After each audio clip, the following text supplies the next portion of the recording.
Dear judges and teachers, hello everyone, I'm from Hangzhou Dian Medical Laboratory Center. It's a great honor to be here today to share our practices and achievements in quality management for sustainable development. My presentation will focus on HFMEA-based risk management of specimen loss. Let me begin with a brief introduction. Founded in 1996, Dian Diagnostics is a leading third-party medical diagnostic service provider in China. We currently serve over 22,000 medical institutions, process more than 100 million test samples annually, and offer over 4,000 diagnostic services, guided by our corporate mission to ensure equal health access for all citizens. We remain committed to sustainable development through quality management. Next, I will share from the following 10 aspects. First, an introduction to the circle. To begin with our project, we need to go back to January 2024. On that day, we formed a special team called Specimen Guardian Circle. The team consisted of 1 circle leader, 6 circle members, and 2 experienced counselors. Take a look at our Dian logo. Each part carries special significance, symbolizing quality, green healthcare, the global health industry, and medical laboratories. Next comes the critical phase of specimen selection. In our practice of quality management for sustainable development, we fully recognize the importance of specimen and root cause management. The loss of specimens not only compromises medical service quality but may also severely impact patient health. As previously mentioned, Dian conducts over 100 million specimen tests annually.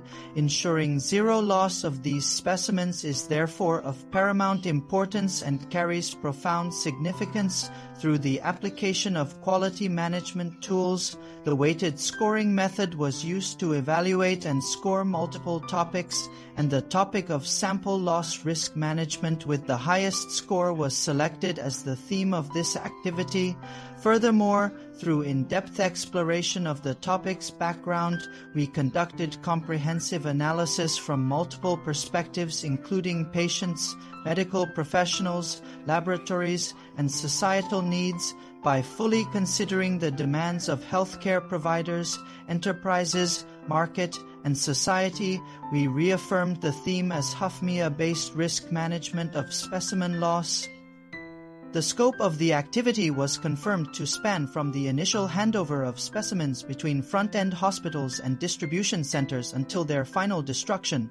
While hospital laboratories can process patient specimens directly in the testing department, third-party independent laboratories require 2 separate transportation stages throughout the entire process, including specimen handover, transportation, reception, testing, and storage. Various potential failure modes may occur.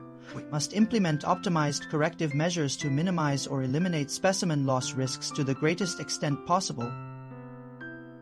After finalizing the theme, we developed an activity plan and mapped it into a Gantt chart. Using the 5W1H method, we defined the specific content for each step. Throughout implementation, we adhered to the PDA cycle to ensure systematic and scientific execution. We conducted extensive data collection. We fully utilized available resources to gain a comprehensive understanding of the current situation. The final workflow diagram was developed, dividing the sample flow into 5 main stages: hospital to distribution, distribution to sample room to department, interdepartmental or intradepartmental phase, and post-testing temporary storage in cold storage followed by destruction. Next came the hazard scoring and decision tree analysis phase. Our team conducted brainstorming sessions to thoroughly examine the 5 major processes, ultimately identifying 14 sub-processes and their corresponding 27 failure modes. For example, the 3C process from specimen room to department corresponds to 2 failure modes. Specifically, 3C, specimen dropped during transport by department staff; 3CB, specimen dropped while staff retrieved specimens from the sorting machine. So what should we do about these 27 modes of failure? Don't worry, the quality tool hazard score and decision tree analysis point the way for us. The first is the hazard score. Based on the document application of risk management in medical laboratories, we established hazard scoring criteria focusing on two dimensions: probability of occurrence and severity. The hazard value is calculated as probability of occurrence multiplied by severity, similar to traffic signal color codes. We defined gray as ultra-low risk, orange as low risk, yellow as medium risk, and red as high risk. Additionally, when severity reaches or exceeds 4 points, even if the probability of occurrence is considered unlikely, it will be classified as high risk. With these standards, we conducted a detailed analysis of 27 failure modes. We systematically evaluated other failure modes, ultimately identifying 9 items with medium to high risk levels requiring prioritized attention. Therefore, we carried out the formulation and implementation of failure mode countermeasures. For these 4 failure modes, we analyzed the potential causes and formulated detailed implementation measures. For example, regarding the failure mode of specimen loss during transportation by 3 CE department staff, we identified 3 potential causes: 1. Unsealed transport boxes; 2. Single-person transportation failing to detect specimen drops promptly; 3. Inefficient transportation routes. Accordingly, we implemented 3 measures: 1. Procuring sealed transport boxes; 2. Implementing dual-person transportation with 1 staff member leading and another following; 3. Establishing fixed transportation routes to minimize specimen loss risks. So how do we monitor and confirm the effect? It is mainly carried out from 3 aspects. The first is process drill. We have carried out office simulation drill and on-site drill, and the risk of specimen loss has been effectively controlled and the countermeasures are effective. The second aspect involves comparing key process improvements. Taking the 3 CE project as an example, we observed that after optimization, measures such as specimen box sealing, dual-person transportation protocols, and fixed transport routes have effectively reduced specimen loss risks, demonstrating the effectiveness of these countermeasures. The third is the change of hazard score. The hazard value before improvement is greater than or equal to 9. The hazard value after improvement is less than or equal to 3, and the risk is changed from medium high to low, and the countermeasures are effective.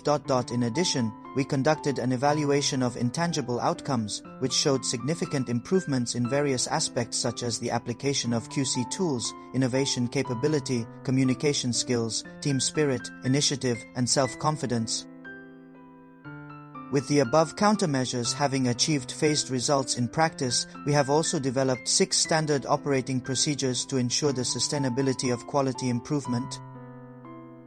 Finally, we conducted a review and improvement, made a phased summary of the advantages and disadvantages and the direction of future efforts, and confirmed the theme of the next stage as interim quality evaluation and risk management through the weighted scoring method. I would like to emphasize that while our Specimen Guardian Circle project has achieved notable results and been implemented nationwide, we must continue to enhance our quality management practices to make greater contributions to achieving sustainable development goals. Thank you for listening. Please provide feedback.